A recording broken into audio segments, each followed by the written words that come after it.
Yo, what's going on, Arkansas Razorback fans, SEC fans everywhere? Welcome. It is the one, the only Pig Trail Network. I'm its host and creator, Ty Hudson. I hope you're doing well. I hope your Easter weekend was fabulous. So my egg hiding skills are at an all-time high, so if that's a necessary skill somewhere, I'm sure it is somewhere, then I'm your guy. We're talking about in this video, we're making the case for the Razorbacks getting to a bowl game in 2019. I'm not saying that they are going to make a bowl game, and I'm not saying that they're not. You guys would, at the end of the video, like, comment, share the content that you've just watched. And, of course, if you haven't already, feel free to tap the subscribe button. And don't forget to tap that notification bell as well. And feel free to check out all the links down below in the description box. Let's make the case for the Hogs going to a bowl game in 2019. Bobby Petrino, Brett Bielema, and Chad Morris all have one thing in common. Yeah, that's right. They missed out on a bowl game year one. Bobby Petrino from year one to year two would go from 5 wins to 7 total regular season wins. Brett Bielema, 3 to 6. Both of them also won their bowl games in their second year. Can Chad Morris do something similar? He'd have to go from 2 to 6. That's a little bit more of a climb.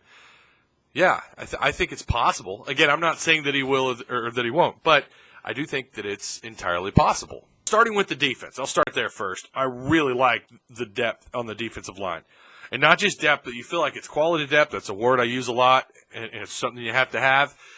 And at the defensive line position, I think they got it. They've stockpiled some talent there the last couple of years. They've already got Sosa Agim there. They brought in Dorian Gerald at the tail end of the last recruiting cycle, not 2019, but the 2018 recruiting cycle. And then Montiel Soli in this class. We could go on and on. I mean, there's some potential there for some playmakers on that defensive line.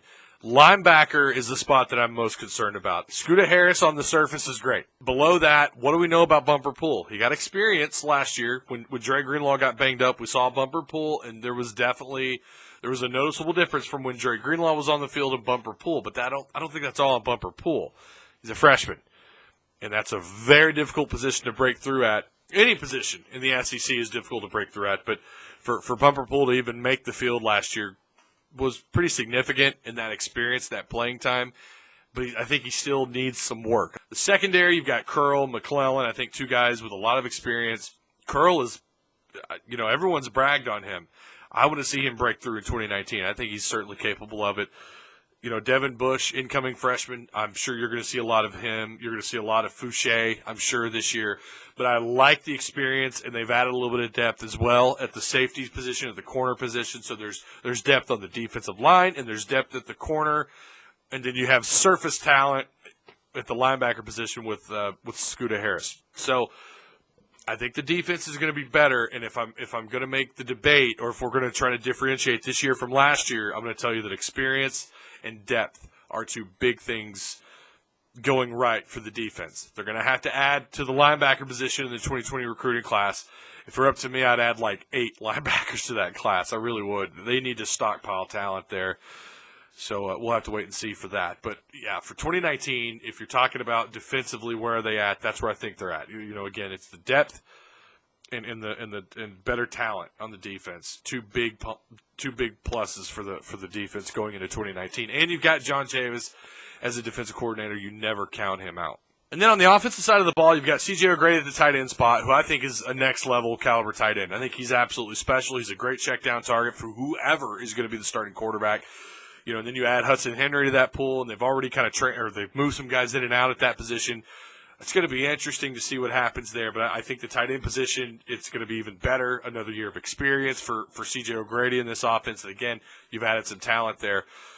That's good. That's a huge plus. Then you look at the receiver position. Yeah, you've had experience. You've had the older guys transfer out, but then you added Woods in 2018 in that class. And in 2019, you add Burks, Nash, Knox, Jackson. I mean, they're loaded. They're younger, but they're loaded. The ceiling, the talent level, the ceiling is just raised quite a bit at that position.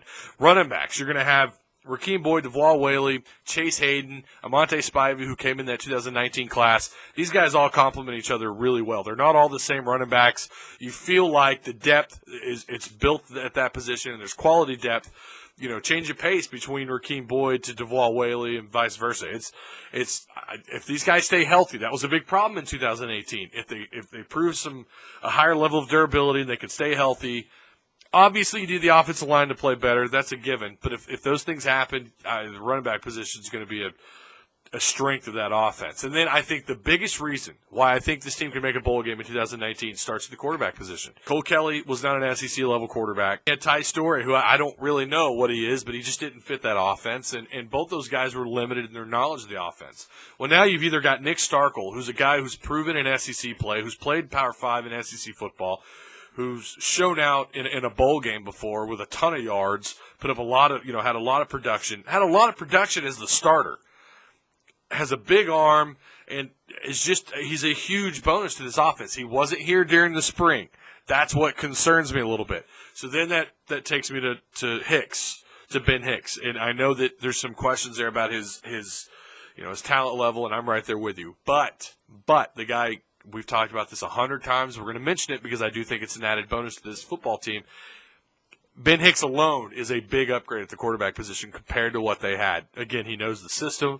He played under Chad Morris. We've talked about this. We have mentioned this so much. Radio has drilled this into our brains. Local Razorback media, local Arkansas media has drilled this into our brains. I have been a part of that. I've told you guys everything there is to know about Hicks. But I think regardless of how you feel about either one of those quarterbacks, I do like Starkel's talent level. I'm not going to lie. When you compare them, whatever, it doesn't matter. They're an upgrade compared to last year. And to me, it's the biggest reason why I think Arkansas could make a bowl game.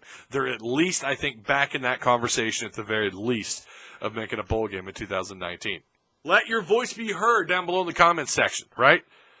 Let your voice be heard. I want to know what you guys think. Do you think they make a bowl game? And if so, how do you think they get there? I want to know. So comment down below the video. That's going to do it. Thank you guys so much for taking a little bit of time out of your day to check the video out. Remember to like, comment, share the content, subscribe, tap the notification bell, check out all the links down below in the description box, all that jazz. And we'll see you on the next video. Go Hogs.